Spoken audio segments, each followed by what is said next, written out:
For this video, I'm going to assume that you know how to play C, D, E, F, G, and A, and that you can make a really good sound on your instrument without any struggle. This is what I'm teaching my students, and I'd like to walk you through this process. We're gonna start on regular C, and we're gonna add one finger at a time, including pinkies, and then we are going to just walk down to the lowest note we have. Starting on C.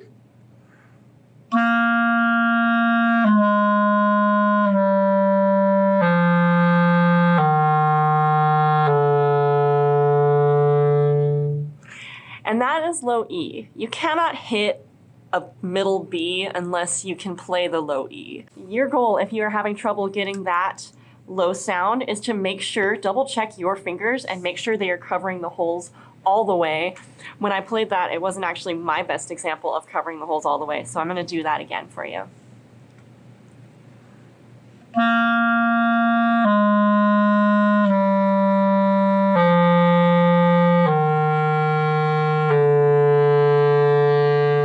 And once you can get that really nice low sound, you're gonna just pop open the register key, and you're not gonna move anything else. Your thumb should be really anchored at this kind of angle so that it's minimal movement to be able to just pop that open.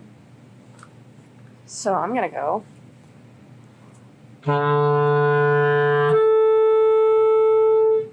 Try that again.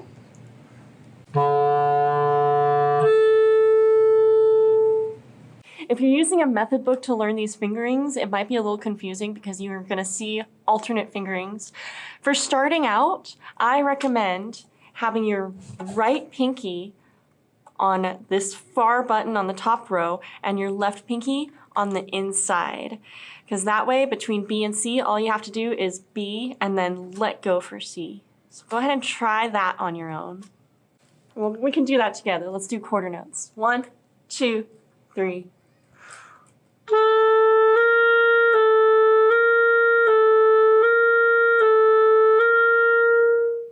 In my experience working with students on the Central Coast of California, they usually don't know the really important shortcuts that come with playing the clarinet and getting into that register when you're playing the scale. I want to teach you that shortcut now. When you're going from A, a note that makes the horn this long, to B, a note that makes the horn this long, that's a huge change in resistance. And it's also, for your mind, a really big switch about what your fingers are doing. You know what I mean? Like, you're going from this to this, and it's so much for your muscles to think about when you're first starting out. A shortcut, and actually a standard practice for clarinet players, is to keep your fingers on your right hand down for all notes from G, G sharp, A, and B flat, because those notes tend to be sharp, and doing this, covering it with your right hand, actually lowers the pitch. So what we're going to try now is we're going to try going from A to B, and we're going to hold down our right hand, and we're going to try this, only left hand moving. So we're going to do that in half notes, and we're going to start on A, going from A to B. 1, 2, 3, 4.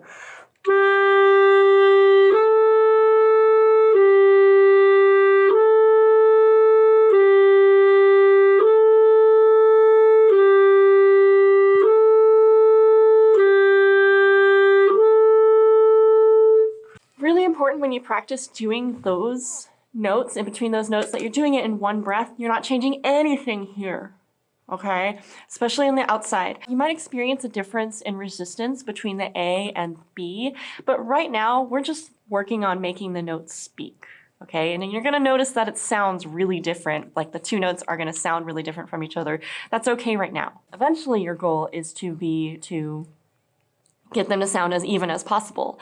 And that is a whole other kind of challenge you might experience in high school or college. I hope you found this introductory video helpful. It's kind of funny because even though this channel is 99% not me playing clarinet, I was actually a clarinet performance major, so I actually know what I'm talking about here. Let me know if you have other questions and I can help clarify, or if you need help with other clarinet techniques. Sure, I like teaching clarinet. So until next time, stay mindful, stay musical, and stay out of treble.